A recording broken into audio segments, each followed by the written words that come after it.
Hey, so as of the time of recording, I just a couple days ago beat Dragon Quest VII for the 3DS, and that was my final Dragon Quest game in the mainline series to beat. So now that I'm done with this long, massive journey, I thought I might as well come on the channel and rank them, because that seems like a fun thing to do. So yeah, I'm gonna be counting down from least to most favorite Dragon Quest game, and this is just based on how much I like them, not really how good I think they are. And yeah, so let's start from number 10, the game I like the least, which is Dragon Quest VI. Now, Dragon Quest VI I don't think is necessarily a bad game, it's just definitely my least favorite Dragon Quest game by a decent margin. The game just feels like it drags on way longer than it needs to. The story feels like it could have finished like a significant amount earlier than it did, and ultimately this game just suffers from scope creep in my opinion. I think they tried too hard to make this game big, which is understandable because it's following up the 3 most popular entries in the series, but it's just not that fun to me. I didn't enjoy the characters, I didn't enjoy the vacation system in this one, and I just ultimately, like multiple times during my playthrough, wished it was over much earlier. So yeah, Dragon Quest VI is unfortunately my least favorite Dragon Quest game. Now at number 9, following this up, we've got Dragon Quest II. Dragon Quest II is a bit of an interesting one because at least to my knowledge, this is the game that is the least well-loved out of the series, but I genuinely think it's a pretty good game. A lot of what Dragon Quest II does is really good, and I think it genuinely improves on a lot of Dragon Quest I's attributes.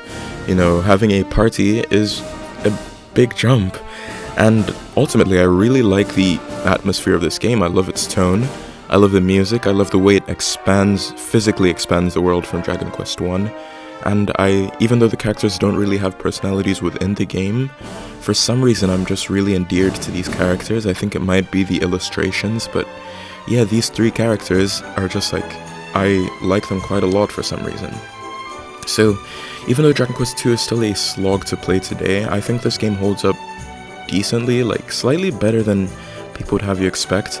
It's definitely the worst game in the franchise in my opinion, but I like it more than Dragon Quest VI just because it's a bit of a charming game for all its flaws. So at number 8, we have Dragon Quest I. Dragon Quest I is the first game in the franchise. It started everything, but it's also the oldest.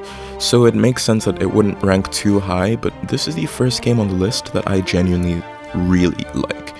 Dragon Quest I is a great game, it's genuinely amazing, and I think what's strongest about it is its tone. It is so good at capturing the tone of being alone in this mysterious new fantasy world, and I mean, at the time this game came out, this was genuinely a very new fantasy world. So I think Dragon Quest I does a great job at achieving what it sets out to achieve.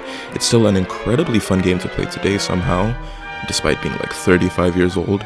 And the music is great, the tone is just incredible, and yeah, I love Dragon Quest I, it's just that I love all the games above it that much more.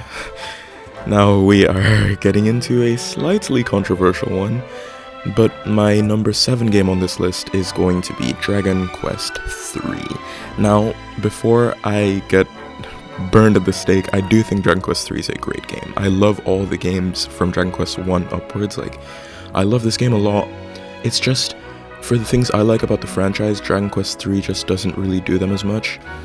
It has great gameplay, this game is still a blast to play today, and I do really love the story here. I think it has one of the better stories in the franchise, which is quite surprising for a game as old as this.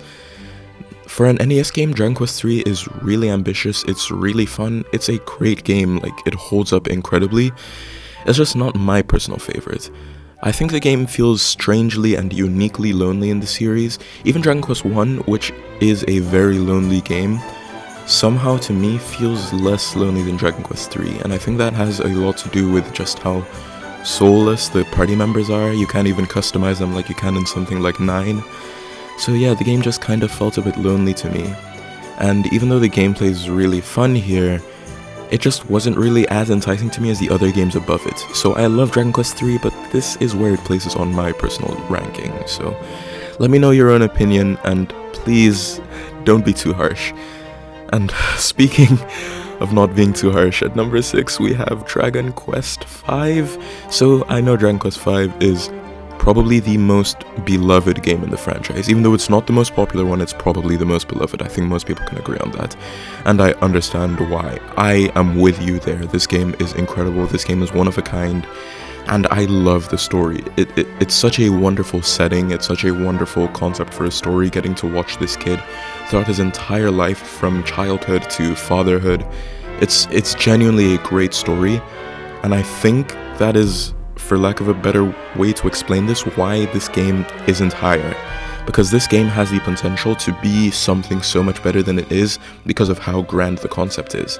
The concept is so grand that I think it is the most limited Dragon Quest game by how old it is. I mean, this is an SNES game. This is a great game, don't get me wrong, but it could have been so much more. And I especially wish we got more time to bond with the brides before marrying them, because I think all of the characters in this game are really fun. Like, I love Harry, I love all three of the brides, I love the kids. I just wish we got a little bit more time to bond with, especially the brides, because that would have brought a lot more out of this game, I think. So anyway, number 5, the top 5, is starting with Dragon Quest VII. Now, I was very heavily debating whether to put Dragon Quest VII or Dragon Quest V at this spot, because I think they are very close to each other for me, but I put Dragon Quest VII slightly over because I think this game is a lot of fun to play. Now, this game is famously very long, and it is very long, but it's genuinely really fun from head to toe, and there wasn't really a moment throughout the whole duration of this game that I was like bored or I felt it was dragging on. I had a lot of fun with Dragon Quest VII, and I think its party is genuinely really fun. I really like Ruff and Maribel and Kiefer, and I just slightly wish that Aisha and Sir Mervyn got a little bit more characterization, but other than that, I really love this cast, I really love this setting, I really love the gameplay. This is a very, very, very fun Dragon Quest game, and I like Dragon Quest VII a lot, but yeah, I mean, I just like the games above it that much more. I don't want to say that too many times throughout this video, but I just love Dragon Quest. So yeah, number 4, we've got Dragon Quest IX. Now, Dragon Quest IX surprised me a little bit because I feel like I don't really know how people feel about this game, but in my opinion, this is like the most underrated entry in the franchise. Dragon Quest IX is such a delight to play. It's, in my opinion, one of the most fun Dragon Quest games to play. Even without playing online, I had a great time playing this game. Getting to create my own party from scratch and customize them was more fun in this game than something like 3, and because I got to create my own party members, I got to, be more sort of adventurous with the vacation system, because I didn't feel like I wanted to sort of put party members in the vacations that fit their personalities, which is something I do. I know that's not really for everyone, but yeah, since I could create my own party, I just felt like I was a little bit more free to just sort of mess around and do some more interesting stuff with the vacation system. And I also really just enjoy like the story here. I think this has one of the more interesting stories in the franchise, and its villain is also really good. So yeah, Dragon Quest IX, really great game. I love this game a lot, and I hope it gets re-released so more people can play and talk about this game. So anyway, on to the top 3. We are starting with Dragon Quest VIII. Now, I mean, it's Dragon Quest VIII. It's one of the quintessential Dragon Quest games. When people think of Dragon Quest, they think of 3, and they are probably thinking of 8. Dragon Quest VIII is legendary for a reason. This game is so much fun to play. It has a wonderful party. It has great music. It looks amazing on the PS2 version. It's so much fun to play. Like, I can't even think of what to say, where to start with talking about Dragon Quest VIII. It is a famous and legendary game for a reason. This game is a benchmark. It's a benchmark. It's genuinely just such an incredible game, and I can't recommend Dragon Quest VIII enough. This game is timeless. It will forever be timeless. It holds up so well visually on the PS2, and I mean, I just love Dragon Quest VIII a lot. It has great characters, and I just think this game, like, especially in terms of its voice acting, but the game in general, just sort of teeters this line between being, like, cheesy and, like, just great in a way that's just so emblematic of the time in which it came out. And I think this game is genuinely such a product of that PS2 era RPG, and if you love that stuff like I do, please, even if you don't love that stuff, to be honest, just play Dragon Quest VIII. This game is incredible.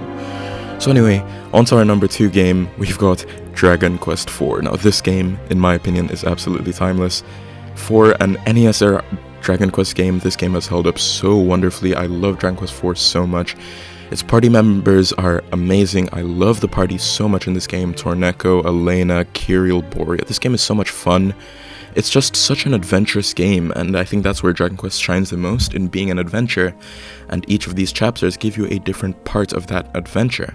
And I love the little section with Torneko where you're buying and selling, because that's just a sort of different perspective of the series, and I hope they do something more expanded with that in the future. And just in general, I think this game is just a lot of fun. Now, of course, it might be this high slightly because of the time in my life in which I played it, but I don't think that matters. I love this game, and that's what matters to me. I think Dragon Quest IV is still an amazing game, and nothing will actually ever change that for me. And I think if you care about spoilers for a 30-year-old game, I guess click off or skip ahead now.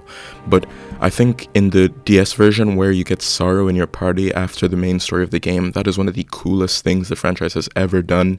He's such a fun party member to use. This is the only game where I beat the bonus, one of two Dragon Quest games where I beat the bonus dungeon like to completion, and I love Dragon Quest IV so much. But number one, yeah, it's Dragon Quest XI Echoes of an Elusive Age. It's the newest one. It's the first one I played. Yeah. It's amazing. It's a masterpiece of a game. I think the fact that it's the newest or it's the first one I played, whatever bias I might have, I don't think any of that matters. I think no matter how you slice it, this game is at the very least, a candidate for the best game in the franchise. This game is a delight to play. It's so good to look at. Even the music, which starts to drag on towards the end of the game, is still wonderful. The voice acting is great. I have a soft spot for games that don't have just straight American accent voice acting, because I think it just brings so much more to it, and this game is great. The characters are a lot of fun. The party members are wonderful. This game is just great. There's actually nothing I can't say about Dragon Quest XI. I have there's almost nothing I don't like about this game. It is emblematic of everything I think the Dragon Quest franchise represents. It's adventurous, it's fun, but it's heartwarming. It's just a wonderful game. But yeah, I don't want to start rambling too much about Dragon Quest XI. Please go play any one of these games if you haven't, except maybe Dragon Quest VI. And thanks so much for watching. I hope you subscribe. And yeah, thanks for watching. Stay tuned for the Dragon Quest Erdrick Trilogy remakes. And yeah, thank you so much for watching. This was my first unscripted video, in case you can't tell by how messy it is. And I'll catch you later.